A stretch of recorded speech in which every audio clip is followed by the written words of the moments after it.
2023 সালের 19 ডিসেম্বর দিনটিকে বেশ ভালোভাবেই মনে রাখবেন বিএনপির ভারপ্রাপ্ত চেয়ারম্যান তারেক রহমান। কেননা ওই দিন বাংলাদেশের অভিজাত শ্রেণীর সামাজিক সংগঠন গুলশান ক্লাব থেকে তার সদস্যপদ বাতিল করা হয়। কিন্তু যাদের সুপারিশে এই সদস্যপদ বাতিলের ঘটনা ঘটে তাদের একজনকেই বুকে টেনে নিয়েছেন বিএনপির বর্তমান কোষাধ্যক্ষ এম রশিদুজ্জামান মিল্লাত।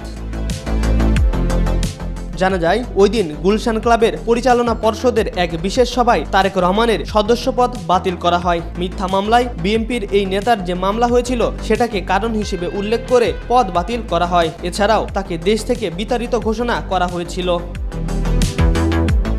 ওই সময় যাদের সম্মতিতে এই পরামর্শ গৃহীত তাদের প্রত্যেকের স্বাক্ষরসহ ডকুমেন্ট প্রকাশ্যে এসেছে। উল্লেখ্য, এই কাণ্ডটি ঘটানো হয় এই ক্লাবের তৎকালীন প্রেসিডেন্ট রফিকুল আলম হেলাল ও সে সময়ের ফাইন্যান্স পরিচালক এম এ কাদের অনুর অতি উৎসাহে, যার মধ্যে এম এ কাদের বর্তমানে গুলশান ক্লাবের প্রেসিডেন্ট।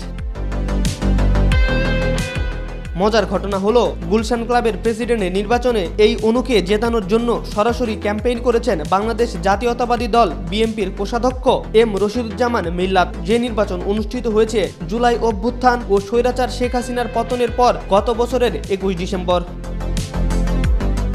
হঠাৎ করে কি এমন ঘটলো যে তারেক রহমানের সদস্যপদ বাতিলকারীর পেছনে বিএনপির কোষাধ্যক্ষ ছুটলেন? যে প্রশ্ন একাধিক নেতৃবৃন্দের মনে। অনেকেই আশঙ্কা করছেন অনুকে মোটা টাকার বিনিময়ে প্রশ্রয় দিচ্ছেন মিল্লাত।